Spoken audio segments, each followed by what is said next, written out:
Good morning. My name is Lucy, and I will be your conference facilitator today. Thank you for standing by, and welcome to the Janus Henderson Group Second Quarter 2025 Results Briefing. All lines have been placed on mute to prevent any background noise. After the speaker's remarks, there will be a question and answer period. In the interest of time, questions will be limited to one initial and one follow-up question. In today's conference call, certain matters discussed may constitute forward-looking statements. Actual results could differ materially from those projected in the forward-looking statements due to a number of factors, including, but not limited to, those described in the forward-looking statements and risk factors sections of the company's most recent Form 10-K and other more recent filings made with the SEC. Janus Henderson assumes no obligation to update any forward-looking statements made during the call. Thank you. Now it is my pleasure to introduce Ali Dibadj, Chief Executive Officer of Janus Henderson. Mr. Dibadj, you may begin your conference. Welcome, everyone, and thank you for joining us today on Janus Henderson's Second Quarter 2025 Earnings Call. I'm Ali Dibadj, and I'm joined by our CFO, Roger Thompson.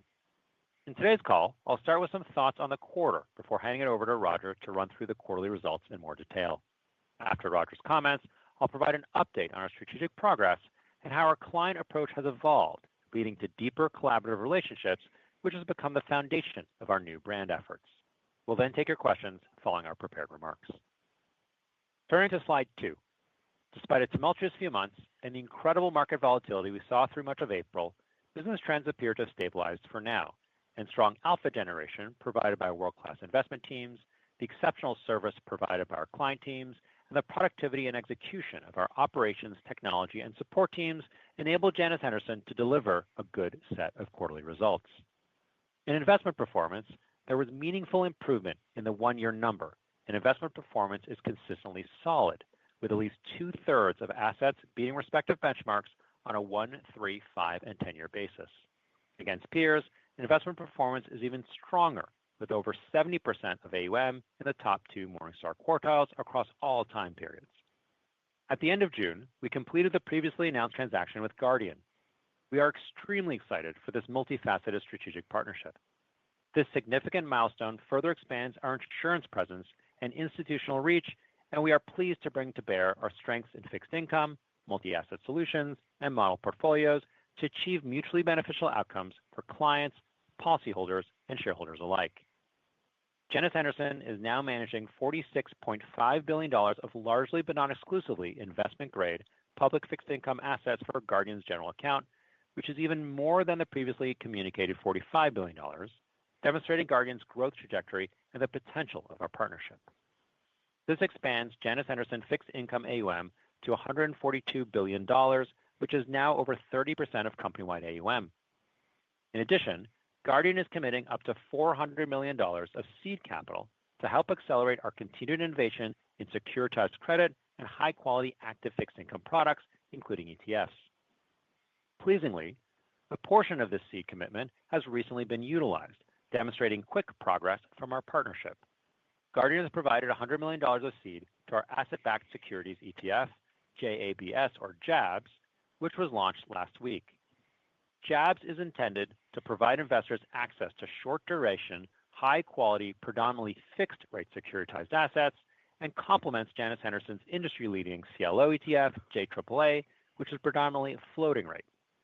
JABS expands Janus Henderson's offerings to meet client demand, including and especially insurance companies.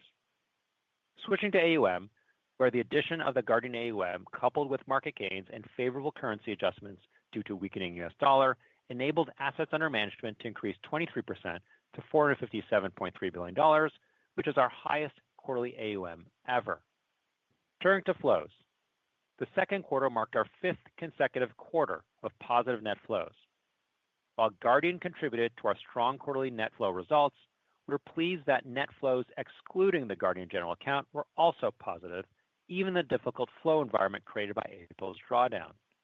The positive net flow results demonstrate our truly global distribution footprint and the broad range of strategies and vehicles we offer. Said another way, all our businesses may not fire on all cylinders at the same time. However, our strategically developed broad breadth of businesses are capable of delivering more and more consistent growth for us over time, and this quarter was an instance of that. I want to quickly highlight a few examples of our diversified breadth of flows in the second quarter. There were 15 strategies, including 4 ETFs, that each had at least $100 million of net inflows. The fully tokenized Janus Henderson Anemoy Treasury Fund had over $400 million of net inflows. Net flows into our CIT and hedge fund strategies were positive. And finally, Privacore has advised on several $100 million raised for Coatue CTAC funds in the wealth channel, which you might have read about in the media. Additionally, our institutional channel performed very well, offsetting retail net outflows, which were impacted by market volatility, especially during a few weeks in April. As we stated previously, delivering positive active flows is a key differentiator for Janus Henderson in an industry with well-documented active flow headwinds, including during the second quarter for many of our peers. Moving to our financial results, which remain solid. Adjusted diluted EPS of 90 cents is a 6% increase compared to the same period a year ago. Our financial performance and strong balance sheet continue to provide us the flexibility to invest in the business both organically and inorganically and return cash to shareholders. In summary, our investment performance is solid. Our net flows are positive. We continue to execute our strategy, including the Guardian partnership. Financial results are good. We continue to be disciplined and ROI focused on expenses. We have a strong and stable balance sheet, and our truly global footprint and expanding breadth of product positions us well for the future.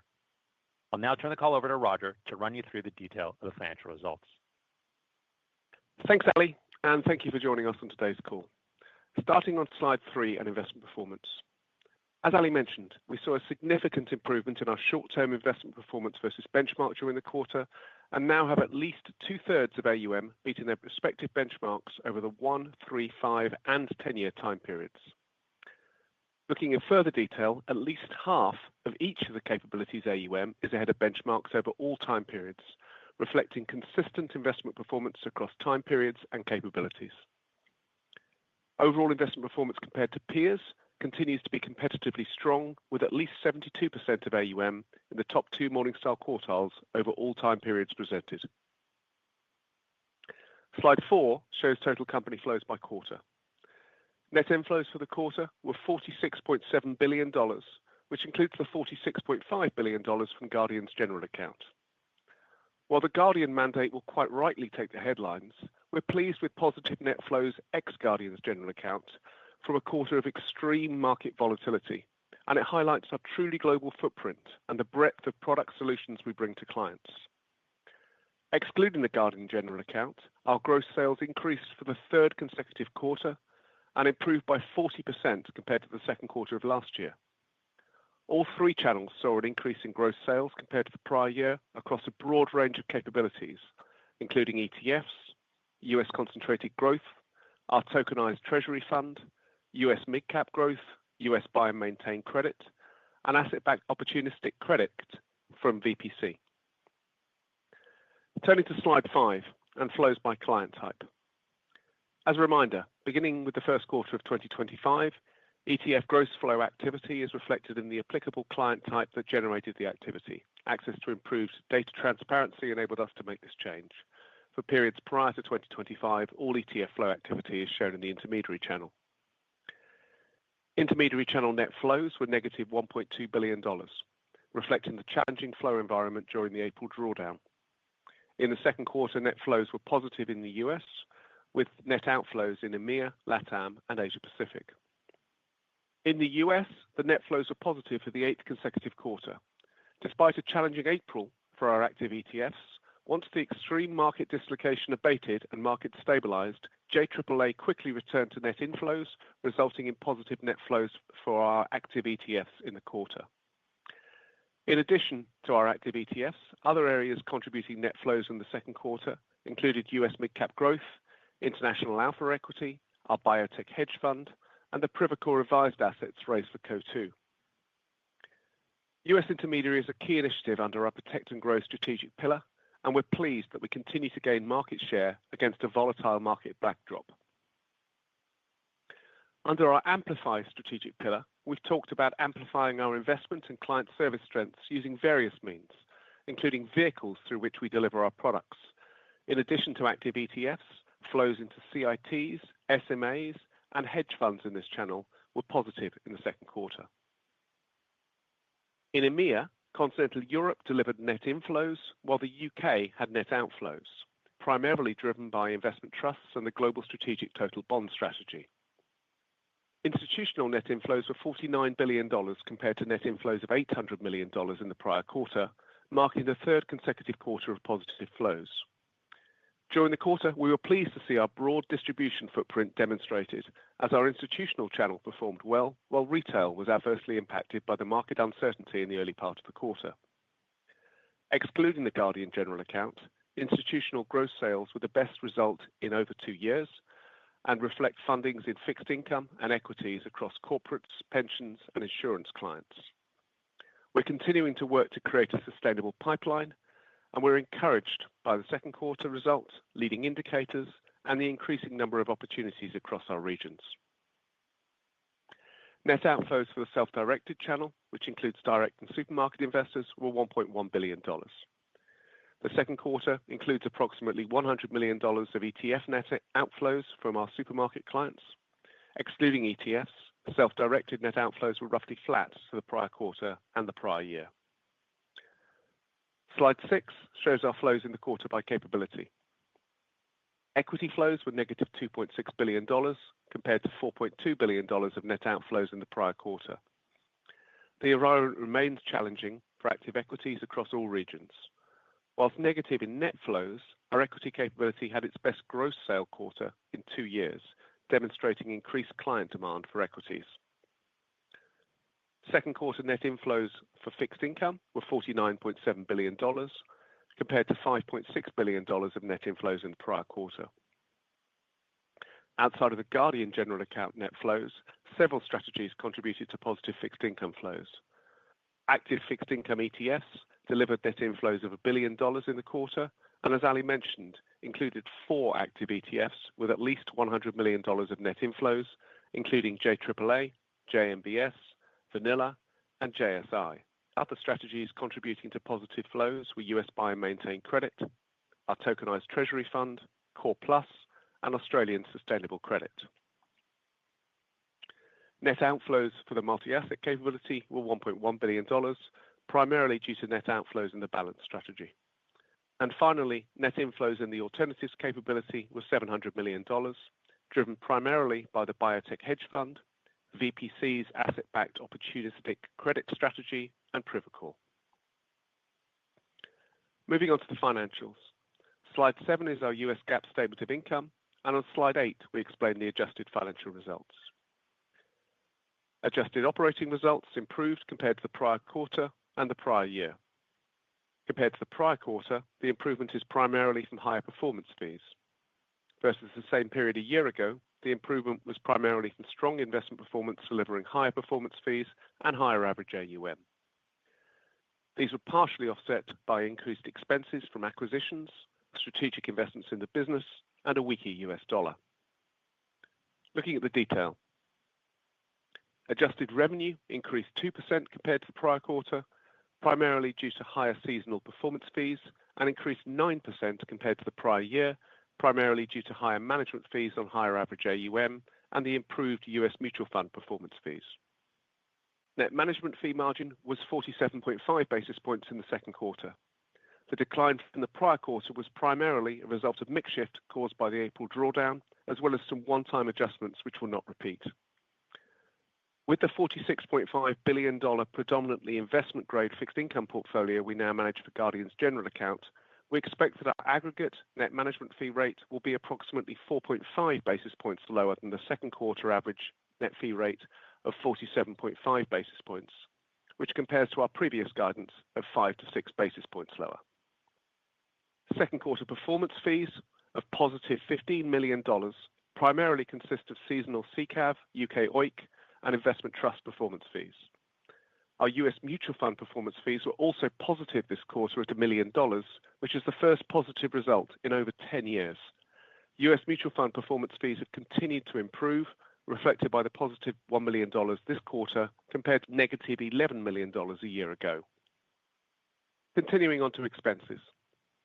Adjusted operating expenses for the second quarter were $331 million compared to $330 million in the prior quarter. Adjusted LTI decreased 12% compared to the prior quarter, largely due to seasonal payroll taxes triggered by annual vestings in the prior quarter. In the appendix, we've provided the usual table on the expected future amortization of existing grants for you to use in your models. The second quarter adjusted comp to revenue ratio declined to 43.2% from 45.8% in the seasonally higher first quarter. Adjusted non-comp operating expenses increased 8% compared to the first quarter, primarily from higher marketing and G&A expenses. With respect to full year 2025 expense expectations, our previously stated expected compensation ratio in 2025 remains unchanged at 43 to 44%, assuming 30 June AUM and a zero market assumption for the second half of the year. For non-compensation guidance, we expect high single-digit percentage growth in non-comp expenses compared to 2024, reflecting investments supporting our ongoing strategic initiatives and operational efficiencies, inflation, and the full year impact of the consolidation of VPC, MBK, Tabula, and Guardian. This update to the high end of our previous range is solely as a result of the FX impact from a further weakening US dollar in the first half of 2025. We remain committed to strong cost discipline, ensuring that we manage our cost base while continuing to support the long-term growth objectives of the business. Finally, our expectation of the firm's tax rate on adjusted net income attributable to JHG remains unchanged in the range of 23 to 25%. Our second quarter adjusted operating margin was 33.5%. And finally, adjusted diluted EPS was $0.90, up 6% from the comparable second quarter 2024 period. Skipping over slide 9 and moving to slide 10 on a look at our liquidity profile. Our balance sheet remains strong and stable. Cash and cash equivalents were $900 million as of the 30th of June, which is lower from the end of the first quarter, primarily due to share buybacks related to our corporate and compensation repurchase schemes, as well as net investments made in seed capital. During the quarter, we funded our quarterly dividend and repurchased 1.3 million shares as part of our corporate buyback program for $50 million. The board has also declared a 40-cent per share dividend to be paid on the 28th of August to shareholders of record as at the 11th of August. Slide 11 looks in more detail at our consistent return of capital to shareholders. We've maintained a healthy quarterly dividend and have reduced shares outstanding by over 22% since 2018. During the first half of 2025, we returned $202 million, including $76 million via share repurchases. The buyback program and dividends do not alter our ability to invest in the business organically or inorganically, as well as return cash to shareholders. Currently, our liquidity profile allows us to do both. Our return of excess cash is consistent with our capital allocation framework, and we'll continue to look to return capital to shareholders where there isn't an immediately more compelling investment in the business. With that, I'd like to turn it back over to Ali to give an update on our strategic progress. Thanks, Roger. Turning to slide 12, and a reminder of our three strategic pillars of protect and grow our core businesses, amplify our strengths not fully leveraged, and diversify where clients give us the right to win. We are in the execution phase, and we believe this strategic vision has us on the path to, over time, deliver organic growth consistently. In Protect and Grow, we've talked previously about the importance of protecting and growing our U.S. intermediary business and the progress we've made in capturing market share. We also delivered another quarter of positive net flows in U.S. intermediary despite a challenging flow environment, marking 8 straight quarters of net flows. Within Amplify, we've talked about our institutional business and our product development and expansion efforts, such as our build-out of active ETFs in the U.S. and now outside the U.S. with the acquisition of Tabula. Year to date, we've launched 8 ETFs globally, with more planned in the second half of the year. Janus Henderson is now the 8th largest provider of active ETFs in the world and 2nd largest provider of active fixed income ETFs in the world. Our partnership with Anemoy Centrifuge reflects the firm's commitment to digital assets and our desire to embrace disruptive financial technologies. The partnership has already begun to demonstrate success. As I mentioned earlier, the fully on-chain Janus Henderson Anemoy Treasury Fund delivered over $400 million of net inflows in the second quarter.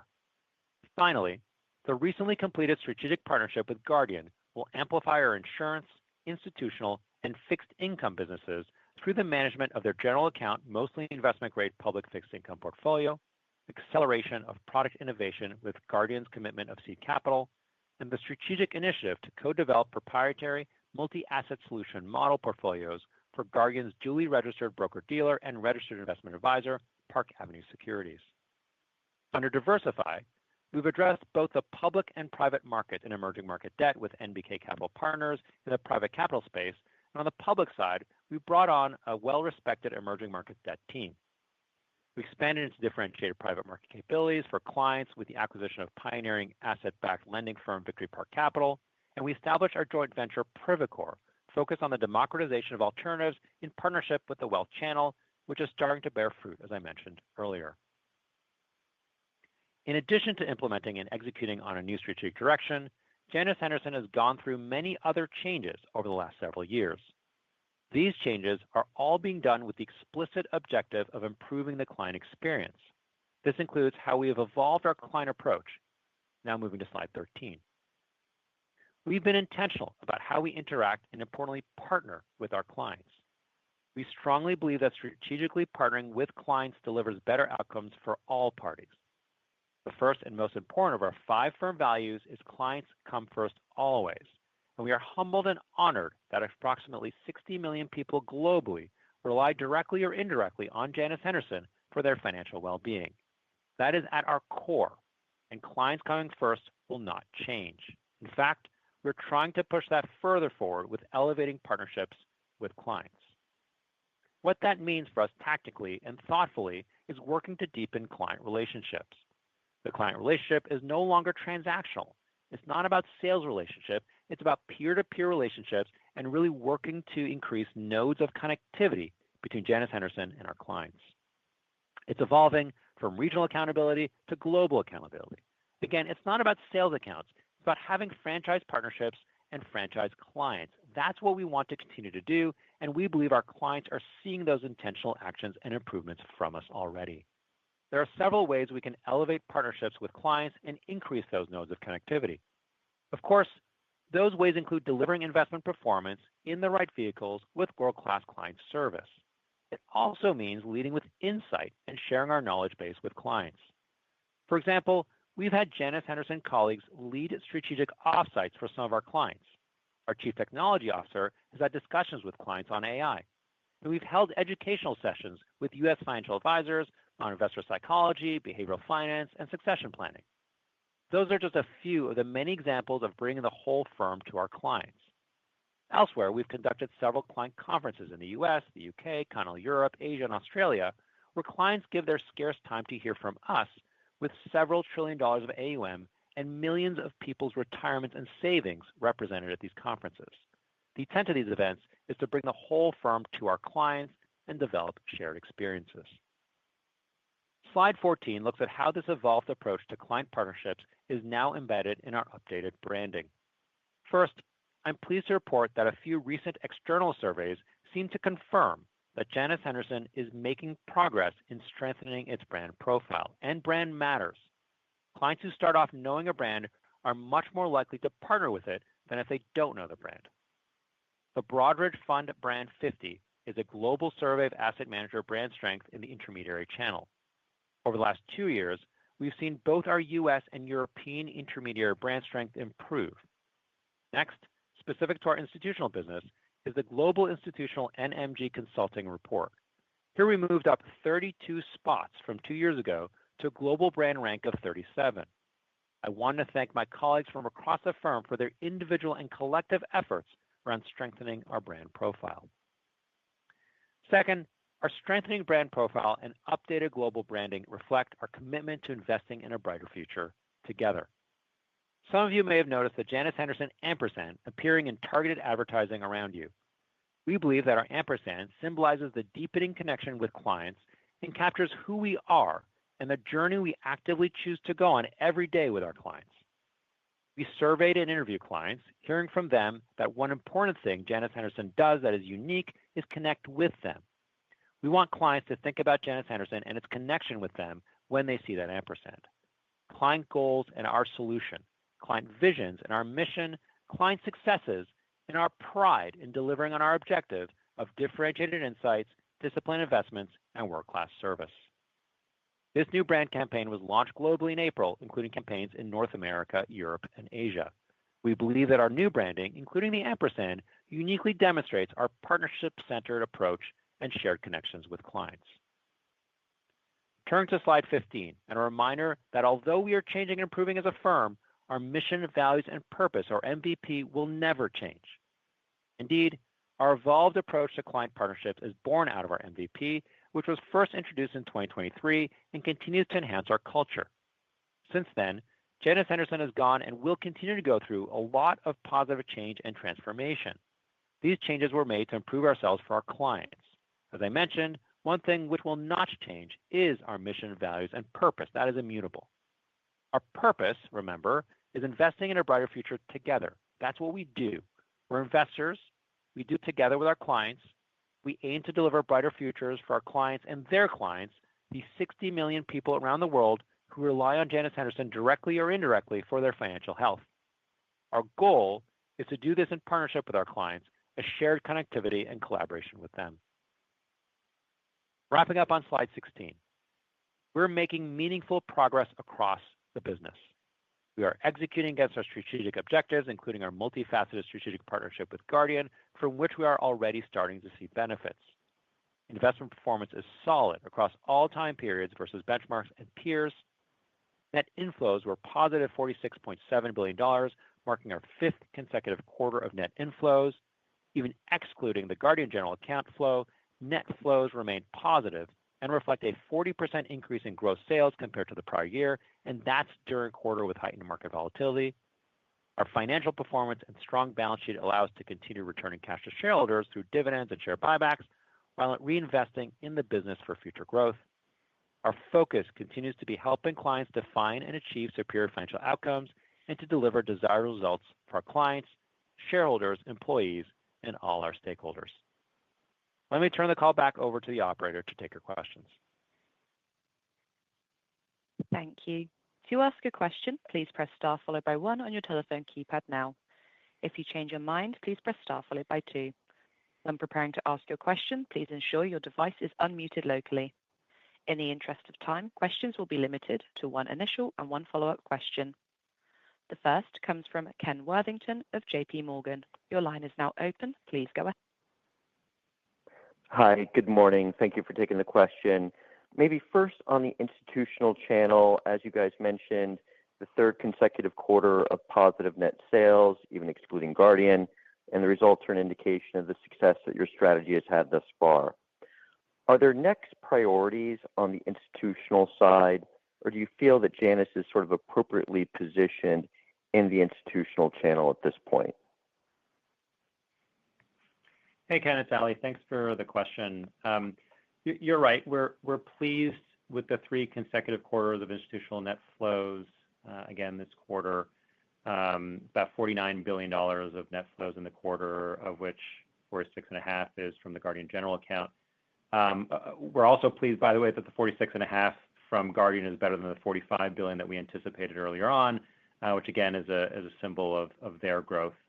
We've been excited to partner with them. We've seen their growth, and we hope that their growth can continue. We also saw flows, excluding the Guardian General Account, in institutional quite broadly across equities and fixed income. That was across corporates, across pensions, across insurance. And even if you disaggregate that a little bit further, there were 10 fundings of greater than $100 million in the institutional side of things. So it feels like we're broadening. It feels like we are getting on the radar screen of these institutional players. And it feels like, again, the leading indicators in terms of meetings and everything are looking pretty good. We're not there yet, in my mind, perhaps subtext to your question, Ken, to say that we are always going to deliver positive flow from institutional and we have a sustainable outcome. But it certainly feels like we're on the right track. part of what we're doing, obviously, with this branding campaign is to make sure that people put us in their consideration set. And that is both the client on the institutional side as well as the consultant with whom we're building closer and closer relationships with whom we're really putting into play, as we mentioned in the prepared remarks, the much more aligned and partnership mindset that we have to bear. So we're clearly broadening ourselves. We're pleased with the outcome so far. We certainly have more to go, but the pace is picking up here, and we feel okay. Okay, thank you. And just maybe turning to retail equities, it's a good, if not a great environment for retail. Investors are making money in equities. They're putting more money in their brokerage accounts. But active equities remain in outflows, and the structure is out of favor. See a solution to the persistent outflows in your retail equity business. You're successfully building around the core, but this part of the core seems to be sort of in persistent redemptions. Is there an eventual fix here, or is it something that we should just learn to live with and turn our attention to the success you're having, around this sort of core part of the franchise? We believe very strongly in our equities franchise and franchises around the world. And we very much have put that into our execution of our strategy. So if you remember our strategy, it starts first and foremost with protecting and growing our core businesses. Those are disproportionately the equity franchises that we have in whatever vehicle that may be particularly in the intermediary channel.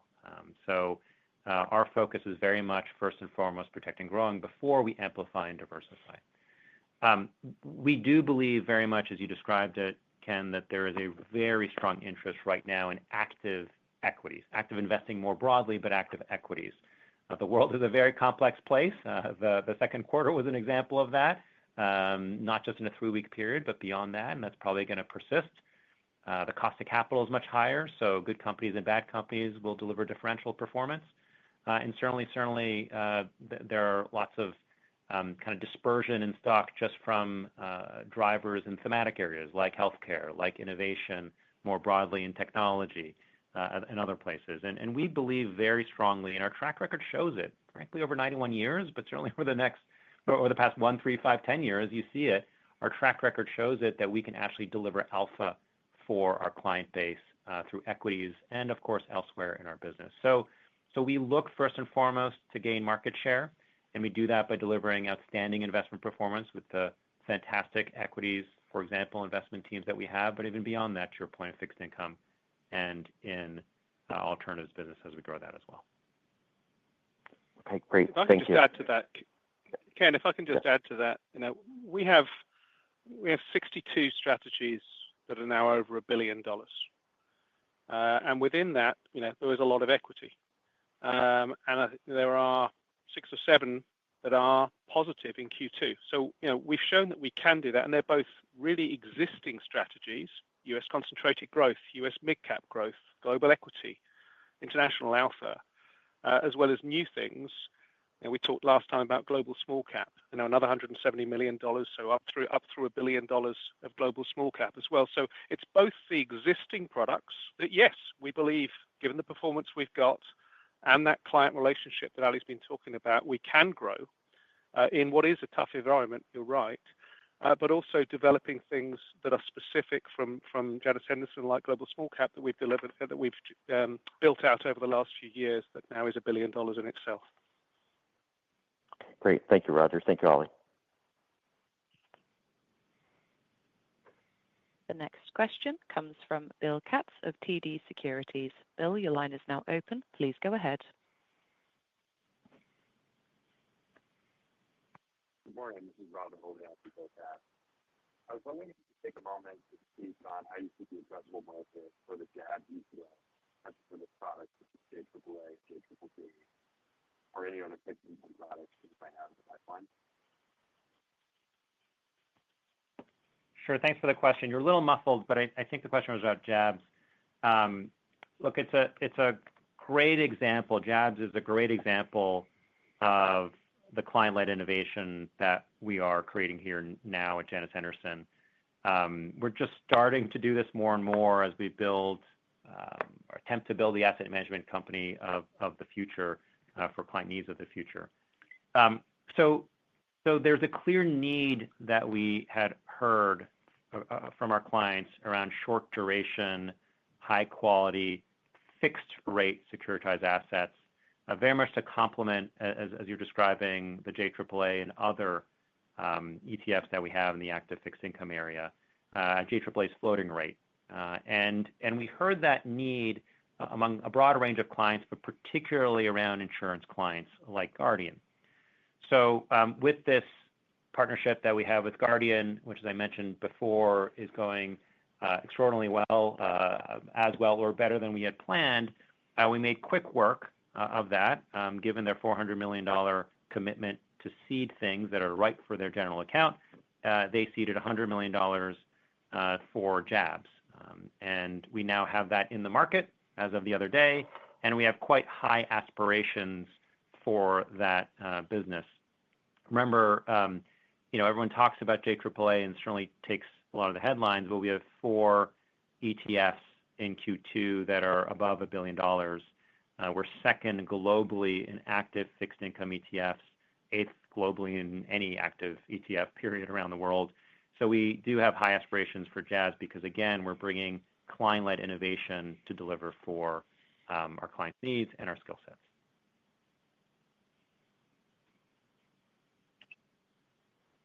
Thank you. And then as a follow-up on investment performance, could you speak to what's driving the strong improvement in investment performance and how that performance might be translating to sales or maybe some of the leading indicators in the pipeline that you mentioned previously? Yeah, hi, Bill. It's Roger. We were really pleased to see we've had good, consistent, medium and long-term investment performance for a long time, and the 1-year number was a little bit weaker last quarter, so it was really pleasing to see that bounce back. So that we now have at least 72% ahead of benchmark over all time periods, and the Morningstar quartiles are a little bit stronger than that, with up to 88% ahead of or in the top 2 quartiles. What drove it was a lot of our US and global equity products. So US concentrated growth, US research, global tech and innovation, US growth and income, global equity income, US opportunistic alpha, which were all slightly behind bench on the 1-year time period at the end of March, are all now above, and in some cases quite strongly above benchmark over 1 year at the end of the second quarter. And that just that obviously just follows through into the 3, 5, and 10, but to a much more dampened effect. So it was just that 1-year number that was a little bit weaker at the end of March, which we're really pleased is now back to where we want it to be with consistently strong investment performance.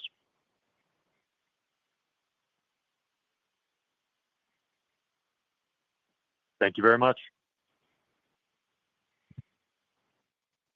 The next question comes from Dan Fannon of Jefferies. Dan, your line is now open. Please go ahead.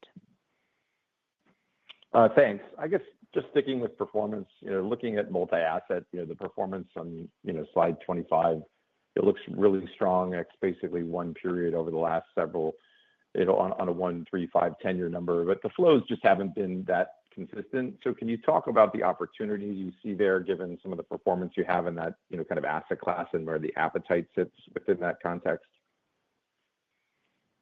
Sure, Dan. Thanks for the question. I'll start, and Roger can chime in and edit as well. So as you know, that asset class, as we reported, is disproportionately related to the balanced fund that we have, one of our largest, most successful, most storied funds out there. We do believe the time for balanced has come.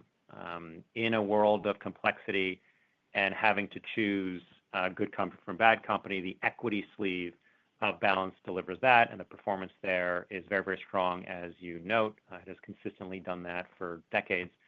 And at the same time, fixed income actually has a yield now, and there too, differentiation between a good security and a bad security plays into space. So you can actually, with balanced, if you are an investor, have the ballast of fixed income and the yield of fixed income, plus the growth of the equity sleeve to it. So we are big believers in balanced. The flows, to your point, have not been there at this point as much as we'd like it to be in balanced per se, but we're finding starting interest there. Certainly in the U.S., but we're finding it in particular in Europe and in Asia. And we're expecting to see a little bit more of an improvement on those numbers as well. Now, multi-asset, I said, is disproportionately that, but it's not only that. Right? In that sleeve is a lot of solutions as well. And we're really picking up the pace on growth from a solutions business as well. So this is where clients want outcomes. Clients want things that are more sophisticated. I'll give you a few examples. We do a lot of work with large sovereign wealth funds in what we call the adaptive strategy. So that's some place where we go in and they want to use signals to understand when there's regime change in the markets, and so they can adjust their asset allocation. That's been quite successful recently. So again, these are areas within multi-asset that, number one, are well established, like balanced, which we think are coming into people's focus areas, and number two, areas where we're growing, so call that protect and grow, and then areas that we're growing where we have extraordinarily strong skill sets that we want to amplify and bring to them. So we would expect improved over time, not overnight, growth in that segment. But again, as you point out, it all has to be based on performance, which gladly is well established. Yeah, just adding to that a little helpful. bit. And then, yeah. Oh, go ahead. Sorry. I was just going to just add to it a little bit. Balanced is a $49 billion fund. We sell around the world, particularly in the US, across a multitude of different client areas. Our direct book, our intermediary book, as well as in institutional. We also sell it around the world, and there are new opportunities for us there as well. So we're pretty excited about a new launch that we've got for Balanced in the second half of this year. So yes, it's in outflow. It's about 2% if you look at it of outflow in the second quarter, but we've got a lot of plans for that. And then, as Ali said, there are plans outside of Balanced in the multi-asset channel with things like adaptive. Great. I guess then just to follow up on that, is the plans more institutional, SMA driven? I guess when you talk about offshoots of it, is that what is that? What are the versions that are coming? So with the multi-asset on the. Go on, Ali. Thanks, Roger.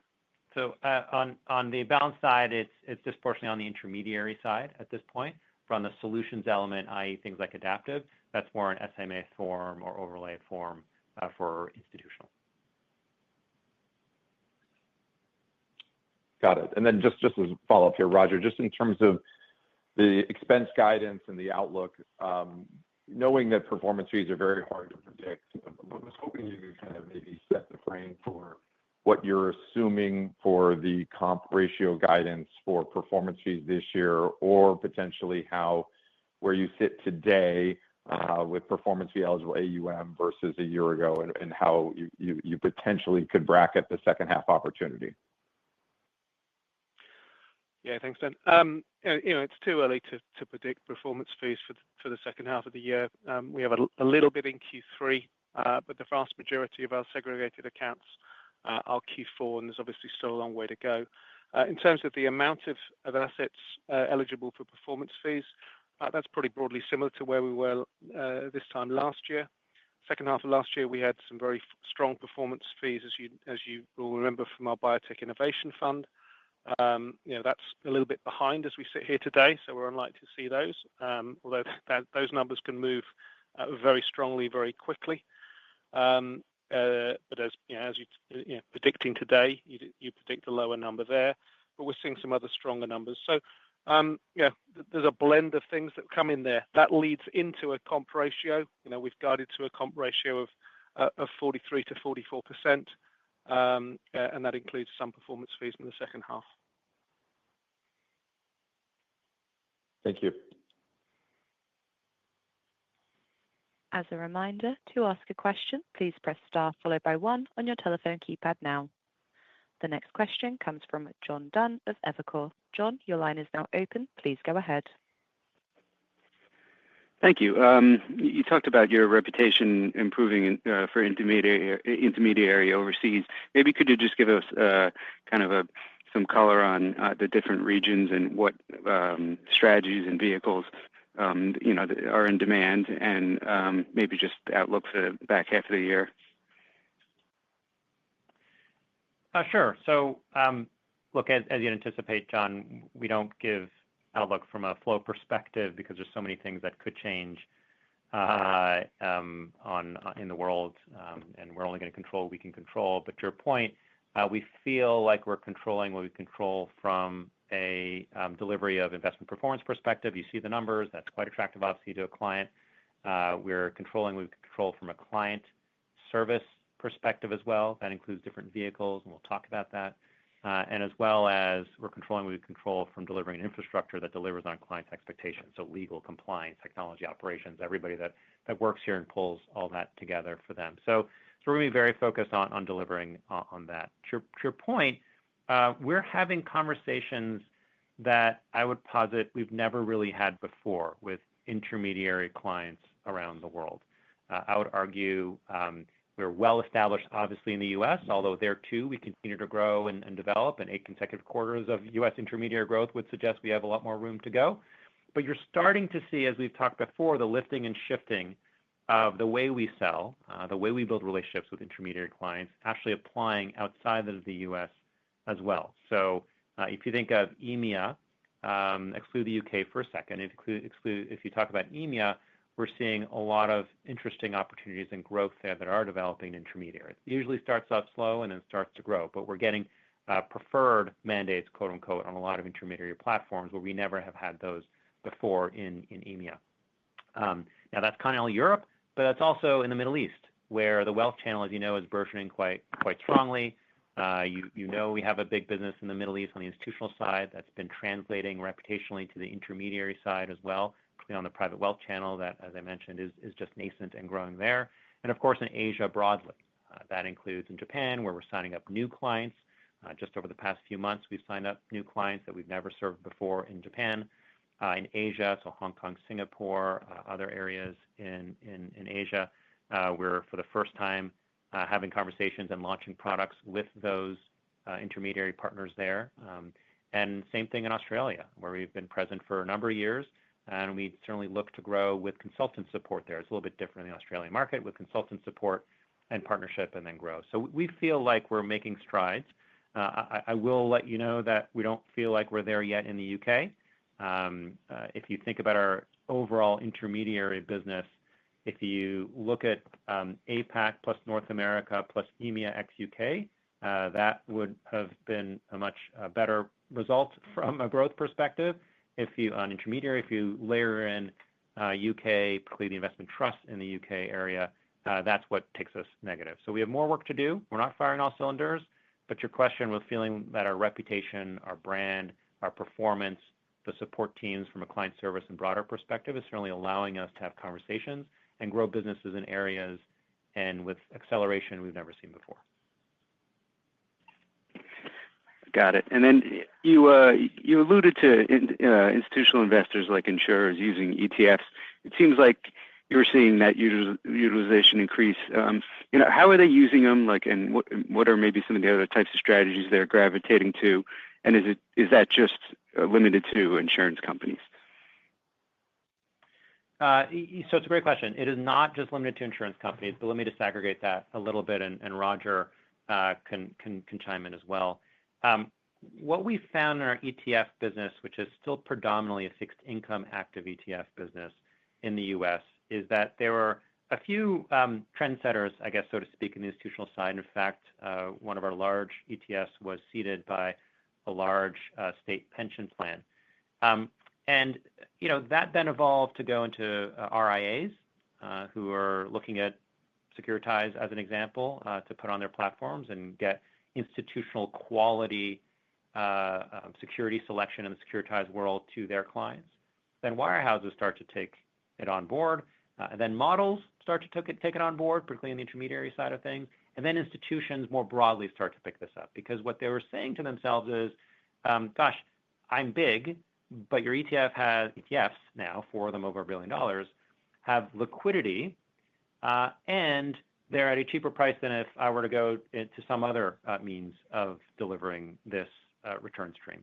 And so we saw institutional really take off, and that's mainly in the U.S. in the past just couple of years on ETFs. Again, they're in all the ETFs from a fixed income segment that you'd see, but disproportionately if you're insurance, you're more in the AAA kind of investment grade stuff. If you're less insurance and you're more in the kind of pension plans or what have you, want higher returns, you might go to the triple Bs and other areas of our portfolio. Now that's in the U.S. In the rest of the world, the disproportionate users of our ETFs, remember the Tabula acquisition that we brought on board, that's around about $800 or $900 million right now of global ETFs that we have, including everywhere non-U.S. The disproportionately that's already in its institutional channels. So institutions are already using that to get return streams that the ETFs describe. We have AAA CLOs in Europe, for example, that are being used by pension plans, insurance companies as well. So you are seeing institutional players catch on in the U.S., but be leaders, I'd say, outside the U.S., particularly in continental Europe. Roger, is there more to add there? Yeah, I think, again, it's just the breadth, which I think is important. You talked a bit there about the breadth of client type, which was John's question. I think the other thing is the breadth of ETFs. JAAA takes the headlines. At the end of June, it's a $23 billion ETF. As of today, it's 23. But we have $34 billion of ETFs. We've launched 8 this year, and we've talked about diversifying both in the US and as Ali mentioned, with Tabula bringing UCITS ETFs that we can sell in Europe and around the world. We've launched a number of things in Europe, and it's still early days. But something like the European AAA CLO, what we call JCL0, is a few $100 million, but that's the fastest growing ETF of all of them so far.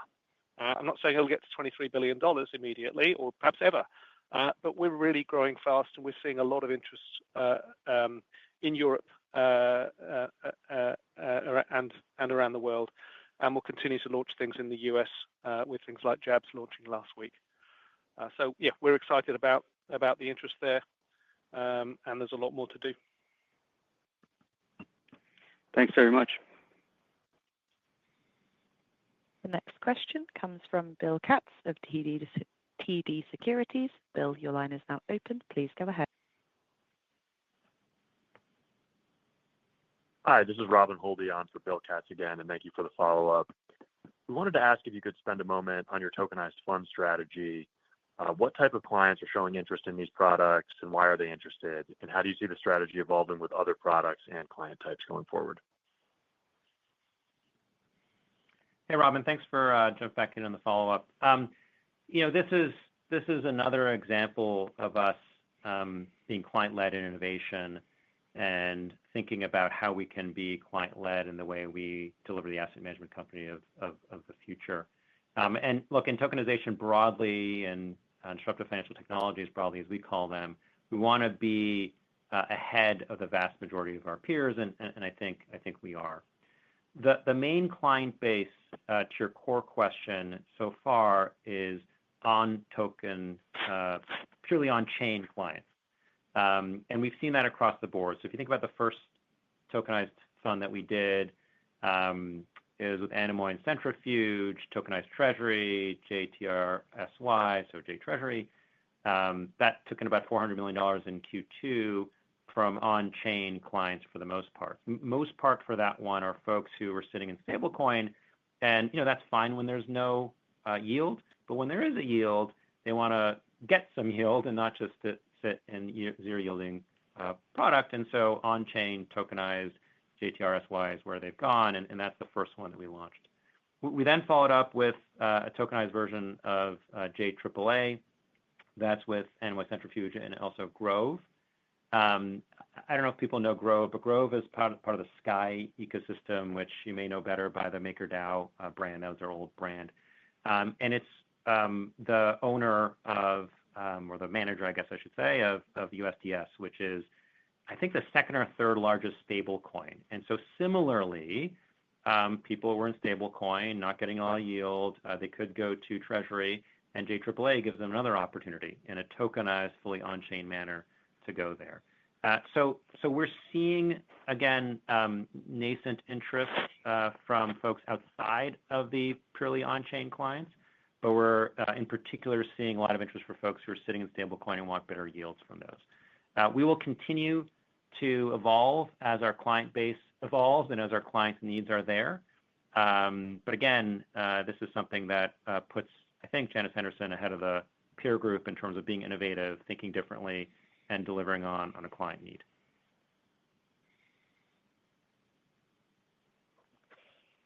Thank you very much. We currently have no further questions, so I'll hand back to Ali for any closing remarks.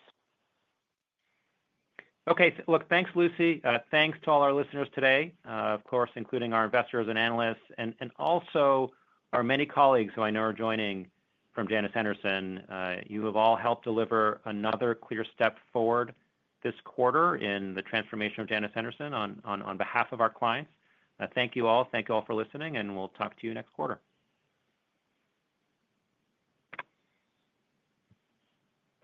This concludes today's call. Thank you for joining. You may now disconnect your lines.